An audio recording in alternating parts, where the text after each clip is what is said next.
This message comes from NPR sponsor Hulu. Don't miss the new docuseries Black Twitter, A People's History. From memes to movements, see how this powerful online community shapes culture and society. Black Twitter, A People's History is now streaming on Hulu.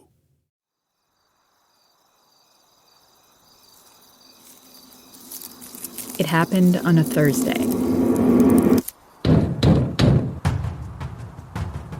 Acting on a tip from an informant, the police raided a farm where an underground militia was believed to be plotting a violent insurrection against the government. 19 people were arrested.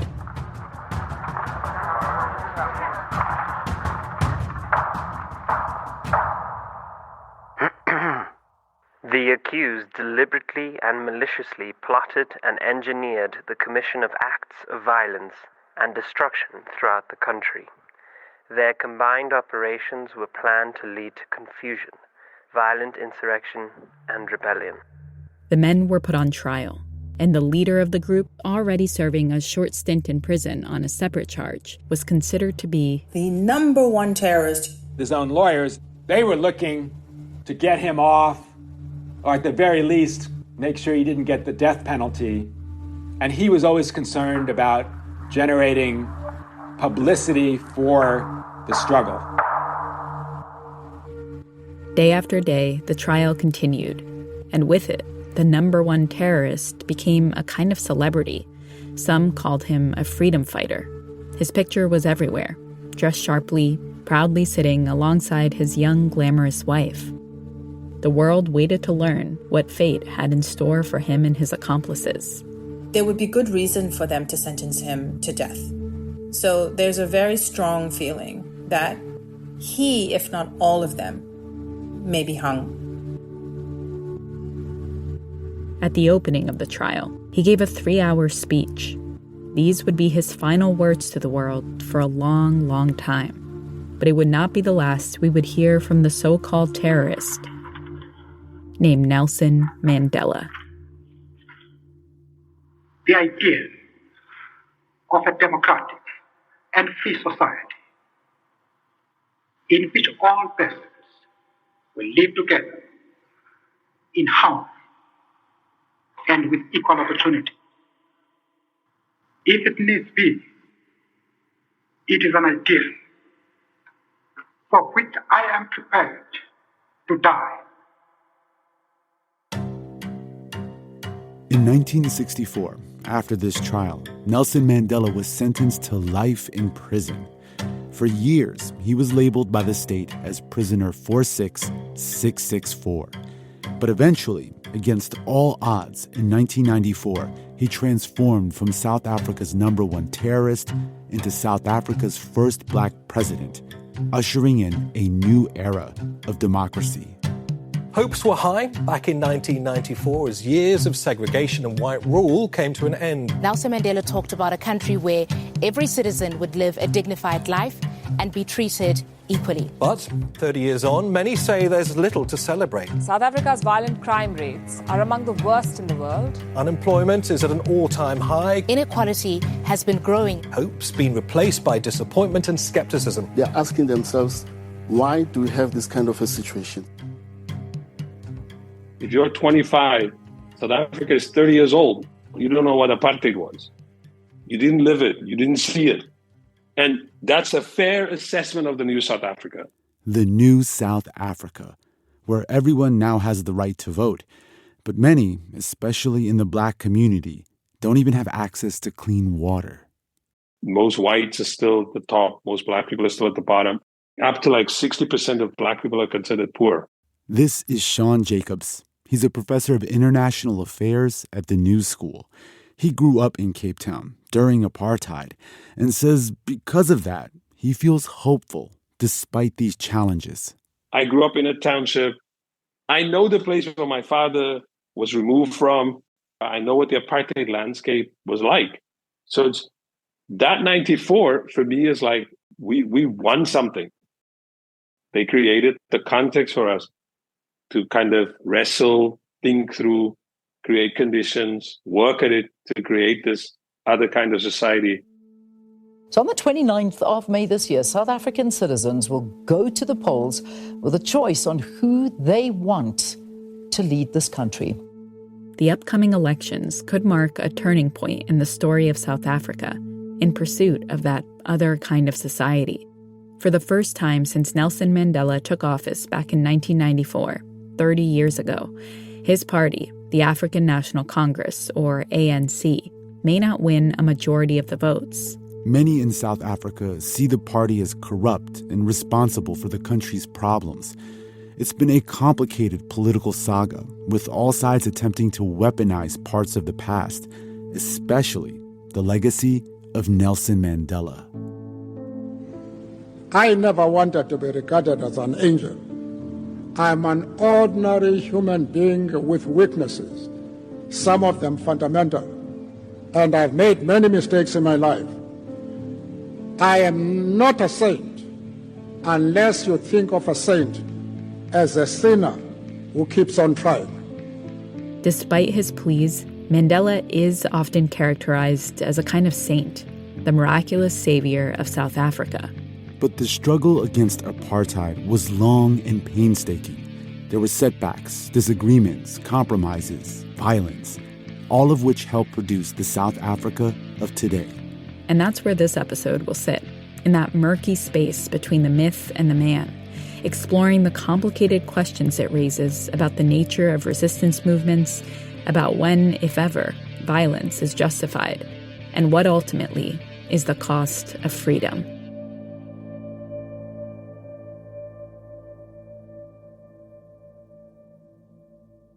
This is Philip from Woodbury, Minnesota, and you're listening to Throughline from NPR. Support for NPR and the following message come from PBS. PBS invites you on a trip to the future. A Brief History of the Future is a groundbreaking series filled with hope and possibility about where people are today and what could come next. From tech to tradition, from climate to culture, from science to spirituality. Join futurist Ari Wallach on a journey around the world as he meets the brilliant minds and brave pioneers remaking people's futures for generations to come. A Brief History of the Future. Stream now on PBS and the PBS app. Support for this podcast and the following message come from the Southern Environmental Law Center, the South's largest environmental advocate and protector. SELC is dedicated to tackling the toughest environmental challenges by protecting our air, water, land, wildlife, and the people that live there. Learn more at southernenvironment.org. This message comes from NPR sponsor Vuori. Jump into a new perspective on performance apparel. Vuori makes products that stand the test of time and hope to inspire others to live vibrant, healthy lives, empowering your best life in clothing that can be worn for just about any activity from running to yoga. Visit Vuori.com/NPR to receive 20% off your first purchase and enjoy free shipping on any U.S. orders over $75. Discover the versatility of Vuori clothing. Part 1. The Young Lions. I grew up in a royal court. The elders of the tribe, they would tell me stories about the battles which were fought when the whites came and the heroes that emerged from those battles. Nelson Mandela was born in 1918 in the Transkei, a region in the Eastern Cape of South Africa. The son of a chief, he was given the name Rolihlahla Mandela at birth. In Xhosa, it literally translates to pulling the branch from a tree. Colloquially, it means troublemaker.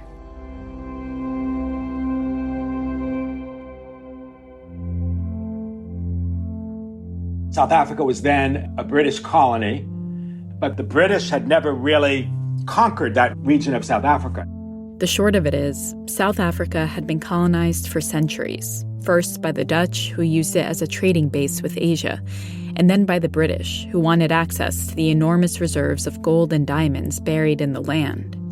There were bloody wars over territory, which put most South Africans under their control. The Transkei, Mandela's home, was the last big area where Black South Africans could still own land. it was in many ways an all-black world. This is Richard Stengel. Alongside Mandela, he wrote Long Walk to Freedom, the autobiography of Nelson Mandela. Most of the recordings you're hearing of Mandela's voice in this episode come from interviews Richard conducted with him for that book. His confidence, his sense of self, his sense of African history, even his sense of destiny, I think came from those early days. And I had this ambition, A bright child, Rolihlahla Mandela began school at age 7 in a single-room schoolhouse near his home village. So the teacher automatically gave you a name, an English name when you went to school. When you arrived, they would say, well, your name is Nelson. And for the rest of his life, the world would know Rolihlahla as Nelson Mandela. The thing that I think changed the trajectory of his life was when he ran away to Johannesburg. It was 1941. I wanted to train as a lawyer. Apartheid didn't officially exist yet, but racial prejudice was everywhere, the result of centuries of colonization. I met people like Walter Sisulu, who was a giant in the liberation movement. Oppressed people of South Africa are determined as never before to carry on until freedom is won. Now, these are people who exercise some influence on me. And I discovered that there was a world which I did not know, whose doors opened to me. And that was the first time that he experienced the weight of racial prejudice. I had to unlearn what I had learned. The South Africa that Mandela was opening his eyes to was a bleak one. Although South Africa's population was nearly 70% black, politics were dominated by the minority white population, most of whom were the descendants of Dutch colonists, called Afrikaners. And with the series of laws in the early 1900s, the exclusively white parliament systematically moved land out of the hands of black South Africans and into the hands of white South Africans. And black South Africans across the country were systematically barred from voting. A few years after moving to Johannesburg, Mandela joined the African National Congress, or ANC, a political organization that advocated for the rights of black South Africans. It was self-consciously nonviolent. Since its founding in 1912, the ANC had mostly operated as a letter-writing organization. Until we can act in only one of two directions. Either we must follow the course of equality, which must eventually mean national suicide for the white race, or we must take the course of separation. Daniel Francois Malan. In 1948, a new exclusively Afrikaner government led by Prime Minister Daniel Francois Malan came to power in South Africa and put in place a new policy called apartheid. Apartheid shaped every part of life for black and white South Africans, as well as the small but significant populations of mixed-race, quote, colored and Indian people, whose ancestors were often brought to South Africa as slaves and indentured servants. Black people were removed from their homes and forced to live either in urban townships, often without electricity or municipal services, or rural areas called Bantustans that were overcrowded and impoverished. Society was completely segregated. If you were black, colored, or Indian, you needed a passbook to travel into any white area, and there was a strict censorship of the media. Faced with this escalating prejudice, Mandela and other young members of the ANC, including Walter Sisulu and Mandela's partner in his law practice, Oliver Tambo, teamed up to create the ANC Youth League. These are young people who start to say, we need to change the strategy. This is Tsepo Moloi. He's a lecturer in the history department at the University of Johannesburg. We need to be more confrontational now. Their stance earned them the nickname the Young Lions. They launched what was called the Defiance Campaign. the laws that they defied was to walk into white areas without permission. When the police come, you expect that they will do what they will do. The dogs will bark, and they may spit on you, but you do not move. This is Sisonke Msimang. She's the author of the book, The Resurrection of Winnie Mandela. Nelson Mandela is the coordinator of the Defiance campaign in the Johannesburg area. He said, I violated the laws, but the laws themselves are unjust. The laws themselves should be on trial. In the midst of all this change, Mandela has his entire world upended when he meets his match. So she's significantly younger than him. She's very, very stubborn, and she's very determined to learn. Her name was Winnie Madikizela. She was the first Black female social worker in South Africa. And at a time in the 1950s when women, African women certainly didn't get that level of education, she was a real achiever. They fell head over heels for each other. And they kind of never looked back from there. And a couple of years later, in 1958, Nelson and Winnie got married against the backdrop of the ongoing anti-apartheid struggle. A struggle that was about to take a sharp turn as the mood in South Africa darkened further.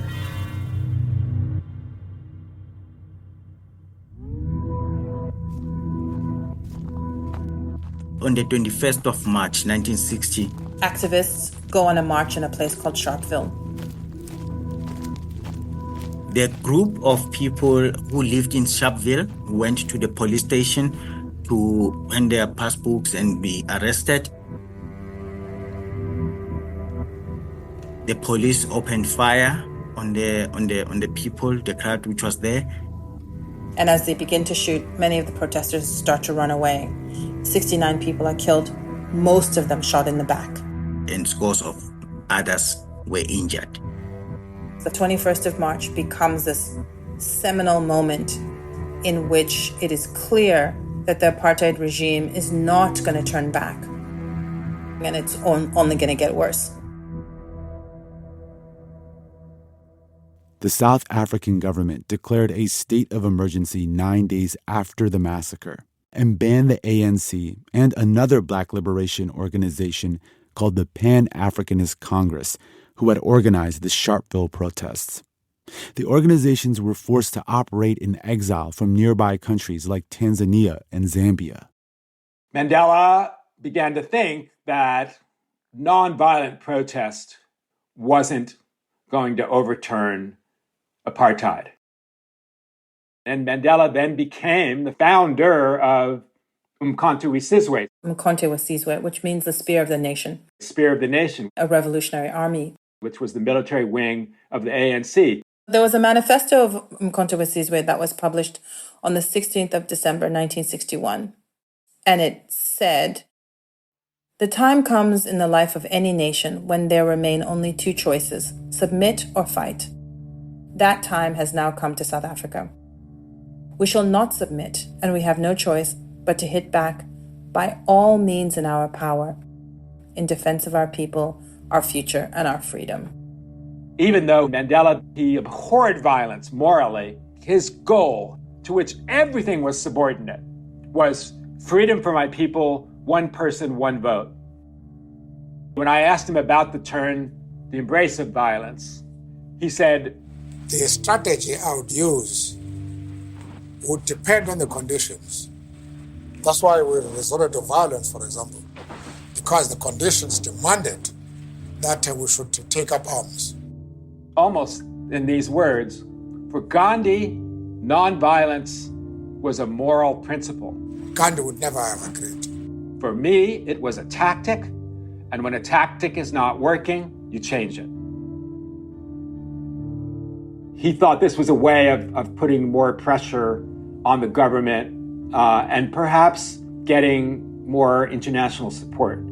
And that was more his goal than overturning the state or defeating the very powerful South African military. Which was getting support and weaponry from the West, including the U.S., who saw the South African government as an ally in its Cold War against communism.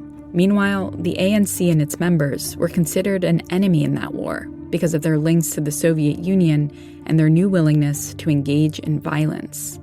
Mandela was placed on the U.S. terrorism watch list. Mandela then, shortly thereafter, went underground, and he started to build a guerrilla movement. They begin to call him the Black Pimpernel. He's like this spy figure. Sometimes he'd wear disguises, sneak into the country, and show up at home without notice, surprising Winnie and their daughters. And they'll have a chance to touch base and recuperate, and then he'll be gone again, and she can't ask any questions about where he's going. One day, Winnie receives news that authorities have raided a farm outside Johannesburg, which housed the ANC's base in South Africa. The evidence they gathered there was enough to bring her husband to trial for treason and sabotage. He was already serving a short stint in prison on a separate charge, but now the South African government had its number one terrorists cornered on a much more serious charge, where the stakes would be life or death. So Winnie comes every morning very well dressed, often very stark whites or very bright colors. So she's very attuned to the public space as a space of political theater. And on June 11th, 1964, the verdict came down in the now infamous Rivonia trial.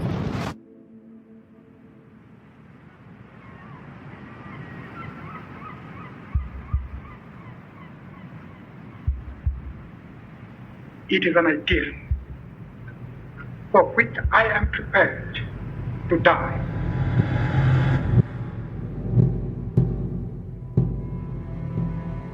A life sentence in prison. Mandela and his comrades in Umkhonto weSizwe are taken away to Robben Island, South Africa's maximum security prison. Winnie and their daughters are not allowed to say goodbye. Those who are outside prison walls are simply in a bigger prison. And for 27 years, prison gates and glass partitions would separate their worlds. We are all really in prison, in a bigger apartheid prison. Coming up, in Nelson's absence, Winnie takes up the spear of the nation.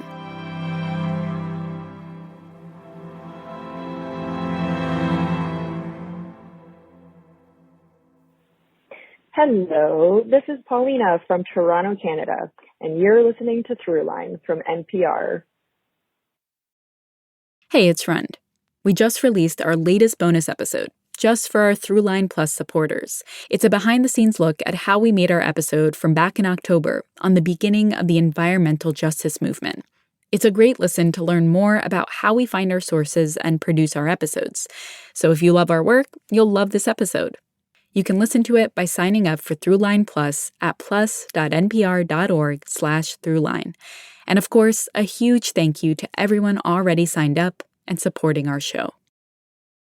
This message comes from NPR sponsor Teladoc Health. There are lots of reasons for wanting to be healthy. Family, work, living a fuller life. Teladoc Health understands. Whether you have diabetes, high blood pressure, or just need to manage your weight, Teladoc Health can help. Visit teladochealth.com/what'syourwhy for more information. That's TELADOC health/what'syourwhy.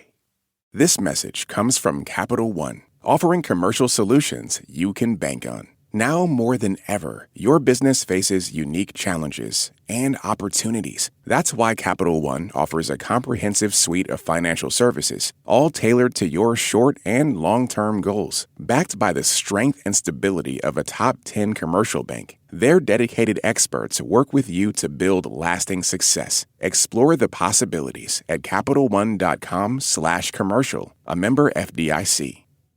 This message comes from NPR sponsor Homes.com. The right agent can make or break your home search. That's why Homes.com provides an agent directory that details each agent's experience, so you can find the right one and ultimately the right home. Homes.com. We've done your homework. Part 2. 27 years.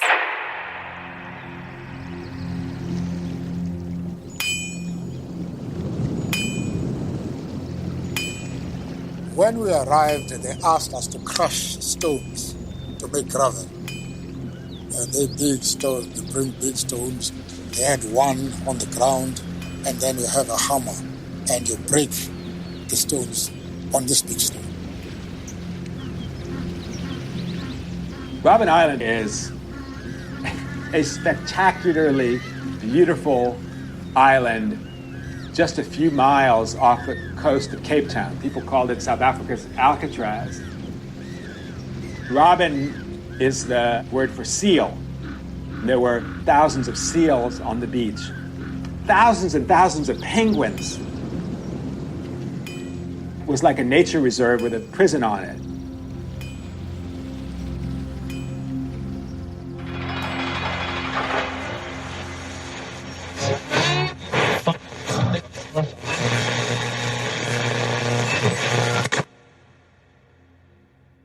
When he was on Robben Island, no images of Mandela were allowed to be displayed, and the colors of the African National Congress were banned.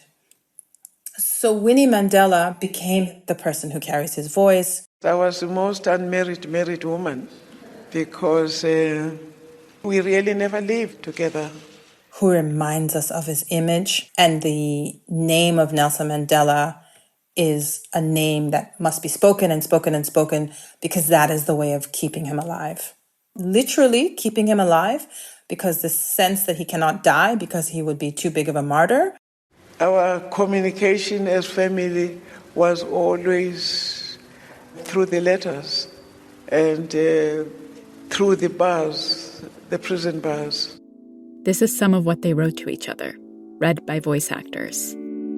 My dearest Winnie, your beautiful photo still stands about 2 feet above my left shoulder. I still cannot believe that at last I've heard from you, darling. I dust it carefully every morning. Darling, when you get the children's school reports, please study them. My dearest Winnie, you may find that the cell is an ideal place to learn to know yourself. And Zinzi wants to be a teacher. My dearest Winnie. I really cannot understand why there is so much harshness. My dearest Winnie. Lots of love and a million kisses with 16 million salutes to you. Forever yours.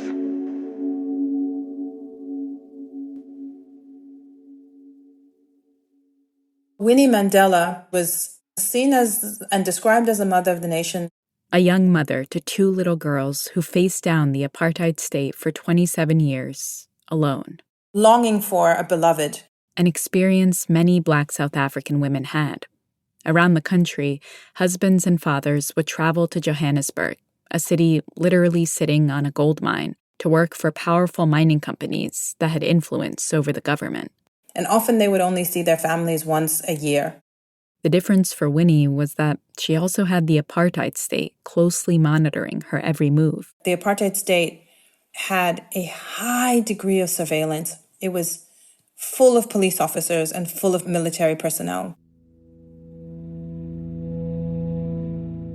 In 1969, Winnie was arrested in the middle of the night, still in her pajamas, and taken to prison. And they keep her under what is called the Terrorism Act.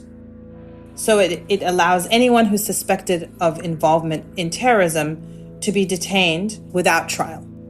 And so what then begins is a series of detentions without trial. They string her along. First thing you do when you get into the cell is to do with that at least you have a pin or something on you so you can scratch the calendar on the wall.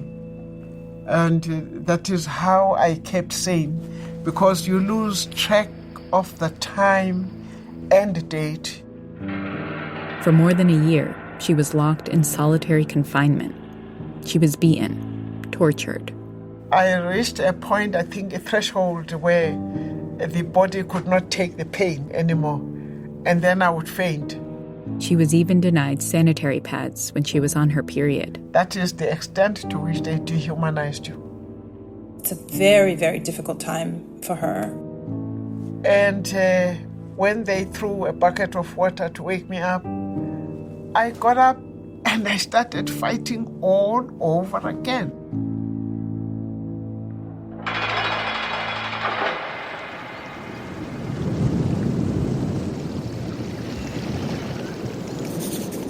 My dearest Winnie, I sincerely don't know whether you will ever get this particular one. During Nelson Mandela's time in prison, information about the outside world was scarce. Sometimes the guards would leave newspaper clippings in his cell with bad news about Winnie, a kind of psychological torment. But there was nothing he could do. He was basically forced to create an alternate reality within the prison walls. And you see these incredible diaries that he kept of how many push-ups and sit-ups he did every day. You know, how long he ran in place, the books that he read, how far he got. I mean, he famously decided to learn Afrikaans in prison. He memorized Afrikaans poetry. He learned about rugby, which was the great Afrikaans sport. He was always preparing for the time that he got out. They wanted to break our spirits. So what we did was to sing freedom songs as we were working. And then, of course, dancing to the music as we were working, you know? The entire time Nelson Mandela was in prison, the ANC was in exile, strategizing from afar, seeking international support for the movement. Abroad, apartheid was widely seen as oppression. Demonstrations sometimes recalled the most violent racial clashes of the 1960s. But within South Africa, it was mostly silent. The white authorities made sure of it.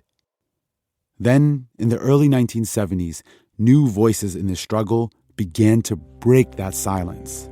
Changes which are to come can only come as a result of a program worked out by Black people. You have establishment of what was known as SASO. SASO, the South African Students Organization. And it's led by people like Steve Biko. Which was firmly based on Black consciousness. Steve Biko, a student himself, was influenced by the Black Power movement in the United States. He pushed socialist ideas, advocated for Black consciousness, which promoted pride in Black culture and political solidarity, and famously said SASO was for all people who were oppressed. It's almost like a perfect storm of a mass movement was coming back. This is Sean Jacobs again. Displaying flags, shouting the ANC's name, singing their songs. And since the government had completely banned TV in South Africa, radio became a haven for the movement. Heavily censored, the ANC would broadcast its message from neighboring countries on a guerrilla station called Radio Freedom.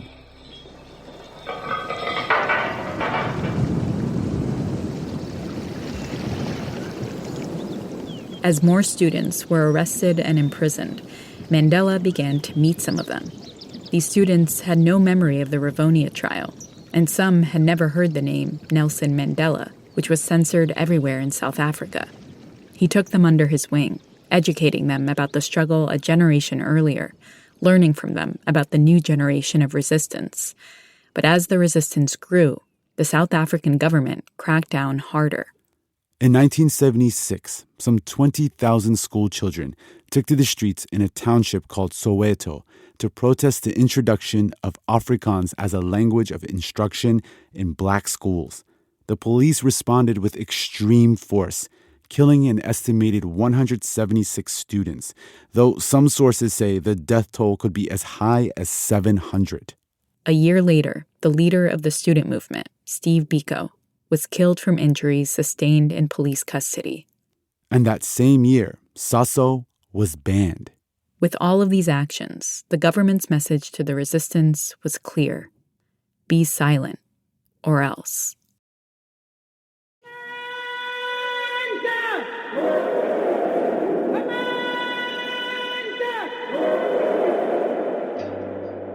By the early 1980s, TV was no longer banned. It turns out it's hard to keep the world out forever. And despite, or perhaps because of, all the state violence of the previous decade, the resistance had grown bolder. Before you shout about your broken plate, ask about the meal my family ate, madam, please. Workers began to mobilize. Protesting all the time. Domestic laborers soon began organizing. Miners went on strike.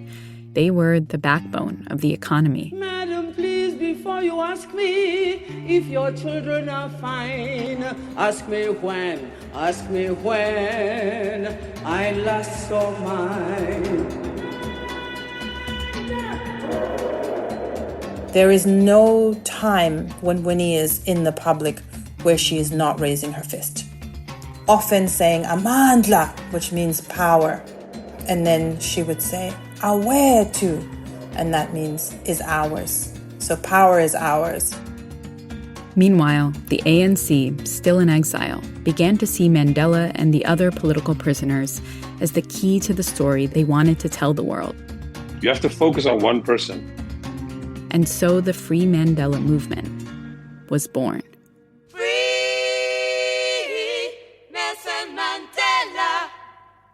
Songs like this began to play worldwide, and protests broke out on university campuses across the U.S., calling for divestment from South Africa. Free, Nelson Mandela.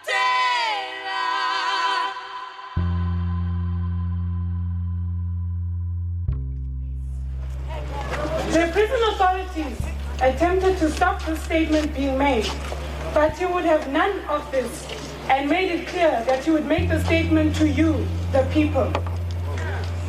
On February 10th, 1985, Winnie and Nelson's daughter, Zinzi, read a speech in Soweto's Jabulani Stadium, just down the road from where the student uprising had taken place nearly a decade earlier. Mandela had been offered release if he, quote, unconditionally rejected violence as a political weapon. This speech was his response to that offer. My father says, I cannot and will not give any undertaking at a time when I and you, the people, are not free. Your freedom and mine cannot be separated.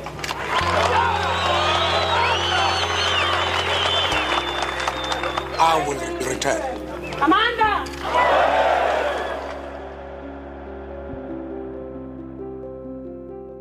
He never regretted the use of violence in the early part of the ANC struggle. It was part of what had to be done. You have this characterization of the use of violence by non-state actors as terrorism and the use of violence by state actors as legitimate. The thing is, the violence had shifted while he'd been in prison. We read of violent attacks by blacks against blacks. Then there is the calculated terror by elements of the African National Congress, the mining of roads, the bombings of public places, designed to bring about further repression, the imposition of martial law, and eventually creating the conditions for racial war. Winnie did nothing to distance herself from that world of violence. It's alleged that she was involved in the murders of innocent people. Perhaps the most egregious case was the killing of a 14-year-old boy named Stompie Seipei, who was last seen alive at the home of Winnie Mandela. This violence cast a shadow over Winnie, and she said it haunted her relationship with her husband, a claim he denied.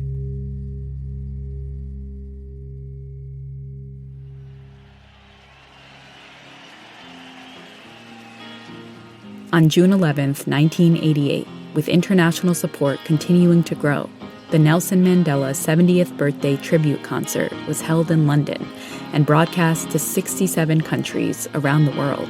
Don't you know, you're talking about a revolution that sounds like a whisper. The concert lasted 11 hours and featured some of the biggest artists of the day. Tracy Chapman, alone on the stage with an acoustic guitar, Whitney Houston, the Bee Gees, and Sting, with a massive show.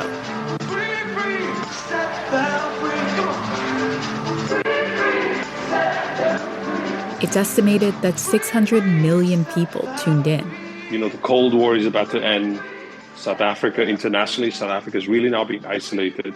Some countries put sanctions on South Africa, hitting the economy hard. Even the United States had, I think, also sort of given up on them. So the president of South Africa, F.W. de Klerk, arranged a meeting with Nelson Mandela to begin negotiating what a future South Africa might look like.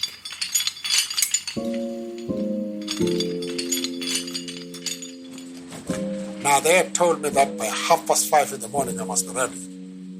So Major Marais came very early in the morning, found me dressed, and he looked at me from top down to my feet.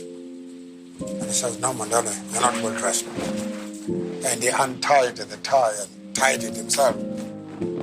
And he also retied my shoelaces and stepped back and looked at me. And he says, "No, now you're better." In 1990, Nelson Mandela would step outside the prison walls in his ill-fitting suit and feel the sunshine on his face as a free man for the first time in 27 years.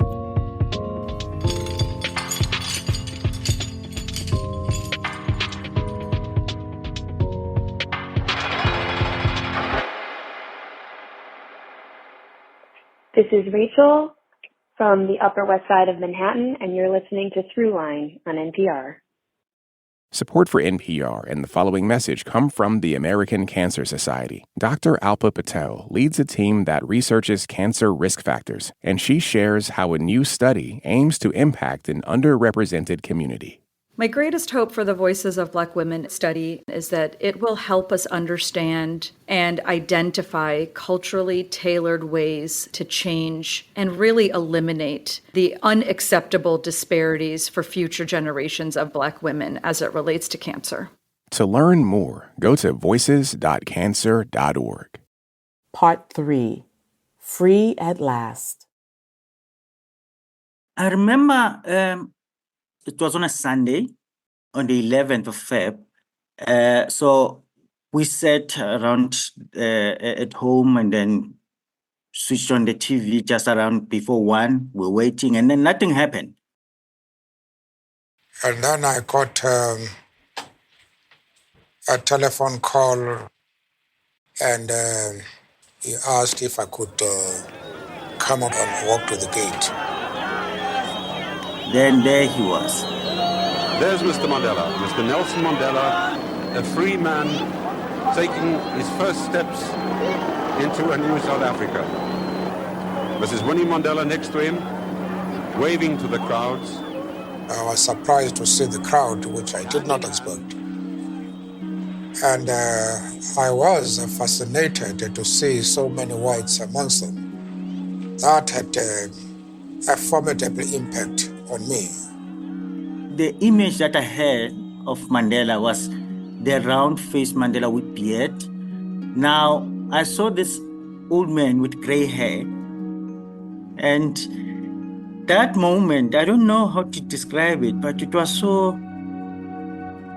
like unbelievable. And then I went to the balcony and then read out the speech. I greet you all in the name of peace, democracy, and freedom for all. I stand here before you not as a prophet, but as a humble servant of you, the people. Nelson Mandela sabela uyabizwa. Nelson Mandela sabela uyabizwa. Ayamakerela sabela uyabizwa. It's sort of that dirge saying, Nelson Mandela, listen, you have been called by the people of South Africa, so people are calling on you. You repeat that dirge over and over again. Nelson Mandela sabela uyabizwa. Nelson Mandela sabela uyabizwa. Do you feel that you came out a stronger man after all those years in prison than you were when you went into prison? I don't think I was fundamentally different from what I was before I went to jail, except that in jail I had a lot of time to think about problems and to see the mistakes that we had committed. I came out mature, that I can say.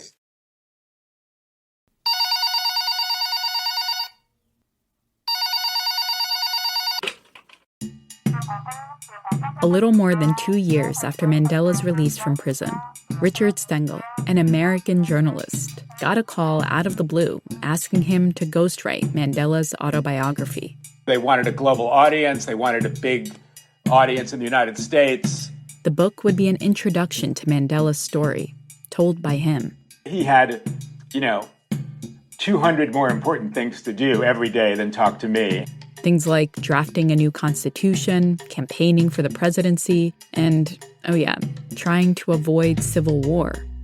For 8 months, Richard met with Mandela 2 or 3 times a week, sometimes in his office. There's not a single piece of paper, nothing out of order. Sometimes at his home. This tiny little house that was based on his last house in prison. Sometimes on the campaign trail. It was actually probably way more dangerous than I knew at the time. What was going on in the country was the rise of this murky, right-wing, white supremacist movement. And naturally, Richard would catch these intimate glimpses of Mandela. When we were traveling, the bodyguards used to say, "Richard, you go wake up the old man." I'd wake him up in his hotel room. Oh, wow. So he's in his pajamas. You saw him in his pajamas. I saw him in his pajamas, and he wore very traditional pajamas. And he'd have these gigantic king-size beds, and I would go in, and he would just be in a tiny corner of the bed at the edge. Remember, he slept in this tiny, tiny little space for almost 3 decades, and so much of that never left him. He was sort of a prisoner till the end of his days, in a way. Mandela had a monumental task before him. There was little time for anything else, including reconnecting with Winnie. They move in together like husband and wife, and they are on the road, traveling across Africa and then the world, reintroducing Nelson Mandela to the world, right? So she's like, we don't have time to talk. I think it's a very difficult time for both of them emotionally, readjusting. And politically, many in Mandela's party, the African National Congress, believed Winnie had become a liability. She was seen as having blood on her hands. Other members of the ANC had also carried out violent attacks on civilians in the context of mob justice, but they weren't married to Nelson Mandela. And the story the ANC was telling the world was about Nelson, the peaceful freedom fighter. After all, while in prison, he had been shielded from the difficult choices Winnie had to make out in the world. He could remain immaculate. It's hard to say for sure what ultimately led to their separation, but those close to Mandela could see the toll it took on him. I think he's heartbroken. But also, while Winnie Mandela may be the love of his life romantically, the African National Congress and his people are the true love of his life. I've never written so much so fast in my life. Part 1, A Country Childhood. Part 2, Johannesburg. Part 3, Birth. Part 4. It was 1994, and as South Africa raced to its first democratic elections, with Mandela positioned to be its first president, Richard was hard at work wrapping up the autobiography. Part 11, Freedom. The book, Long Walk to Freedom, was published. Readers across the world absorbed Richard's words, Mandela's story. And songs of resistance morphed into songs of liberation, like this one from South Africa's Prophets of the City. Never and never again. Mandela the militant, Mandela the freedom fighter, Mandela the terrorist, was reborn as Mandela the president. Excellent! Finally a black president to represent. I know it, so I speak it. I saw it, so I rip it. So often we talk about the end of apartheid as though it only freed black people, but it freed white people too. It allowed them to live in a society that didn't stifle their emotions, that didn't try to regulate every aspect of life. You have to control everybody in a society like that. And so one of the things that South Africa did not possess was a free press, which is not to say that white South Africans didn't know what was going on, but they certainly had highly curated views on people like Mandela. You have to recognize that people are produced by the mud in the society in which you live. And that therefore they are human beings. They have got good points, they have got weak points. Your duty is to work with human beings as human beings, not because you think they're angels. After Mandela is sworn in as South Africa's first black president, one of his first orders of business is to assemble a Truth and Reconciliation Commission. Mandela was not naive. Reconciliation was a means to an end. It was a political strategy. He championed it along with Archbishop Tutu. Desmond Tutu, the spiritual leader of the resistance. And they really led the charge around how if we're going to live together in the future, we have to live side by side and we have to be able to forgive one another and listen to each other's stories. For 7 years, the Truth and Reconciliation Commission investigated, quote, gross human rights violations that took place during apartheid, things like abductions, killings, torture. But controversially, it wasn't just white South Africans in the hot seat. Black South Africans who were accused of committing violent acts were also brought before the commission, most prominently, Winnie Mandela. Winnie Mandela was furious about the Truth and Reconciliation Commission. And she gave voice to a significant group of people who said, why are we being held to account in the same way as the white people? Because we were fighting for our liberation. We weren't the same. Why would you ask us to come here and explain ourselves as if we were equal parties in this war? And some took issue with the fact that the commission wasn't really interested in prosecuting people for their actions. And yet a lot of truth was told, right? So a lot of black people who had relatives who were disappeared, who had been tortured, found out the truth about what had happened. Nelson Mandela had managed to do what many at the time believed was impossible: usher in a new democratic era for South Africa. One person, one vote, without the country descending into civil war, and build a relationship between his new South Africa and the West, who was essential for its economic future.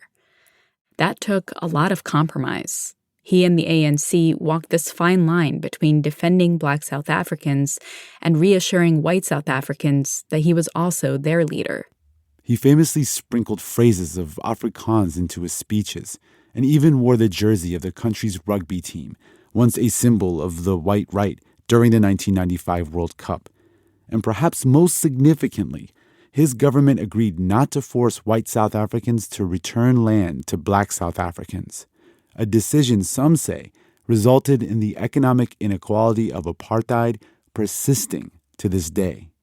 Yet one thing he refused to compromise on was his support for those who had backed the ANC and the resistance movement, including Cuban President Fidel Castro and President of the Palestinian National Authority, Yasser Arafat. Richard asked him about that.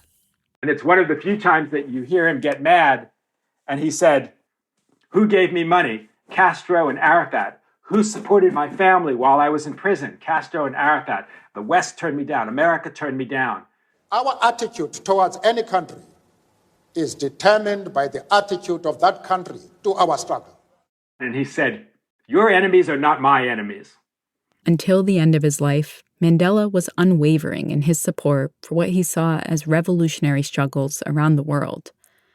In 1997, while still president, he said, quote, "We know too well that our freedom is incomplete without the freedom of the Palestinians."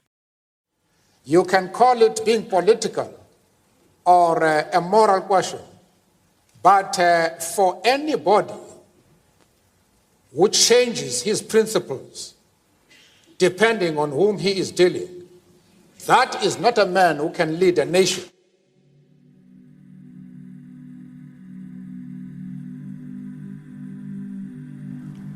I sat there for 3.5 hours watching that machine. I watched those figures going down and down so slowly. When he was dying, Winnie was there with him. He asked for her, and even if he hadn't asked for her, she would have come. He drew his last breath and just rested. Winnie Mandela died a few years later, in 2018. Many of the people who worked tirelessly to bring apartheid to an end are now gone. But the struggle in South Africa continues.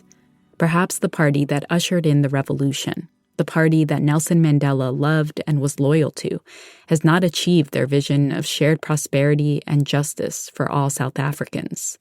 And perhaps that's a natural evolution in the story of resistance, revolution, and reinvention. Their struggle was for freedom, and they achieved that. Younger generations of South Africans with no memory of apartheid can now ask themselves something new. When they think about all this and think about the fact that they live in a free society, in a free South Africa, then they start to question, but what does being free mean?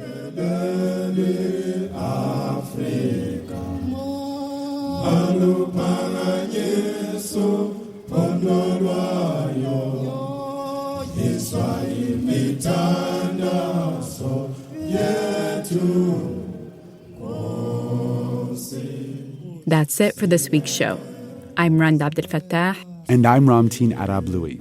And you've been listening to Throughline from NPR. This episode was produced by me. And me, and Lawrence Wu. Julie Kane. Anya Steinberg. Casey Miner. Christina Kim. Devin Katayama. Peter Balanon Rosen. Nick Nevis. Irene Noguchi. Fact-checking for this episode was done by Kevin Vogel. The audio of this episode was mixed by Robert Rodriguez. Music for this episode was composed by Ramteen and his band, Drop Electric, which includes Anya Mizani. Naveed Marvi. Sho Fujiwara. Thank you to Daniel de Kooning, Melisutando Bongela, Keletso Makofane, Yolanda Tengweni, and Nick Nevis for their voiceover work. Special thanks to Richard Stengel, Vern Harris, and the Mandela Foundation for giving us access to the interviews with Nelson Mandela. You can hear an in-depth exploration of those interviews in Richard's podcast, The Lost Tapes. Thanks also to Lindsay Schutel, Aida Purasad, Yolanda Sengweni, Johannes Durgi, Edith Chapin, and Colin Campbell. Sources for this episode include SABC, ENCA, Al Jazeera, and the Ichikavitz Family Foundation. Finally, if you have an idea or like something you heard on the show, please write us at throughline@npr.org. Thanks for listening.